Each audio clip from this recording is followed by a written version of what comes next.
अर्जुन जी, आज लगातार चुनाव प्रचार में जुट रहे हैं, अपने पिताजी के लिए आप वोट मांग रहे हैं, कामों में कैसे समर्थन मिल रहा है? आप जैसे कि देख सकते हैं जी, जहाँ पर भी हम गए हैं हर गांव के अंदर अब हर समर्थन मिला है जी। और लोग बढ़ चढ़ के एक बात कहते हैं कि भी अभय सिंह सबसे सही आदमी है। चौधरी अभय सिंह वो इंसान है जिन्होंने किसानों की कमेरे की आवाज़ उठाने का काम करा है। और भी अब की बार हम पार्टी से उठ के हर चीज़ से उठ के हम उस आदमी का साथ देंगे जिसने हमारा साथ दिया, हम अभय सिंह का साथ देंगे। आज ये पूरा जिला, पूरा लोकसभा क्षेत्र कुरुक्षेत्र कह रहा है। पेंशन की बात कर रहे हैं, पेंशन के लिए वो भी कह रहे थे भी हम 5,000 करेंगे, 5,000 करेंगे, 3,000 रुपये ही रहेगी पेंशन, वो दुष्यंत चौटाला और भी नहीं बढ़ा सके। आज आप आश्वासन भाई उन्होंने दी या नहीं दी उसका तो देखो मेरे पास जवाब नहीं है। मेरे ख्याल मेरे से ज़्यादा तो तेरी बात हो जाती होगी। मैं तो 2018 से उनसे राम राम भी नहीं हुई। ठीक है। और रही बात जो हमने बात कही है जी, तो भाई हम तो चौधरी अभय सिंह चौटाला के सिपाही हैं, जननायक चौधरी देवीलाल के सिपाही हैं। और ये मेरे को कहने की जरूरत नहीं, अभय सिंह चौटाला वो इंसान है जिन्होंने अपनी हर कही हुई बात को पूरा करा है। वरना मैंने ये बता दे,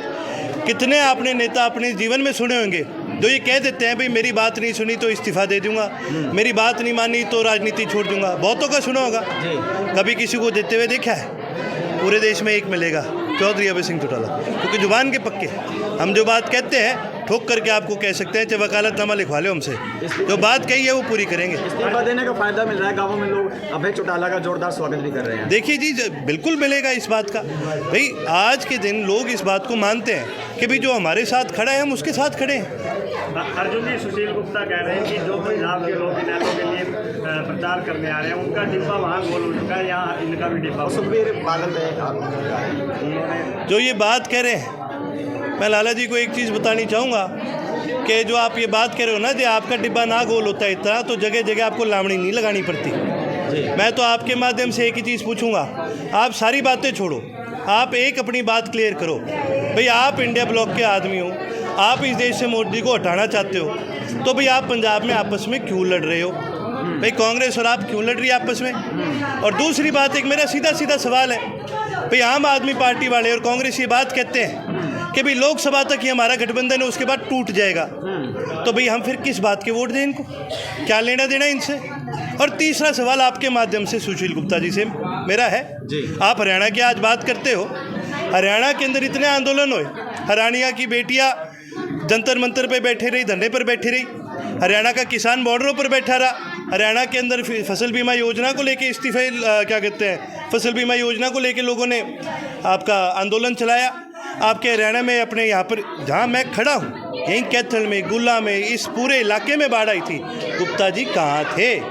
कि ये बातें छोड़ो, आप दिल्ली के आदमी हो, मैं आपसे यही कहूँगा ज़्यादा दिन यहाँ ना फिरो, वरना और कुछ आपको मिलेगा नहीं, आपका वजन ही कम होगा। वो तो वोट काटू कह रहे हैं आप लोगों को। वो वोट काटू जो आदमी कह रहा है, मैं एक सीधी सी बात बताऊँ, भाई उनका क्या लेना देना है इस प्रदेश से? किस बेसिस पे वो कह सकते हैं? उनके वर्कर भी हैं क्या यहाँ पर? आप मेरे को किसी गांव में आम आदमी के 10 आदमी गिना दो जी, मैं शर्त लगा के कहता हूँ 5 आदमी इकट्ठे नहीं कर सकते। तो ये बात कह रहे हैं, ये वो लोग हैं जिन्होंने सीधा सीधा करनाल के अंदर इस मुख्यमंत्री को वॉकर दे दिया।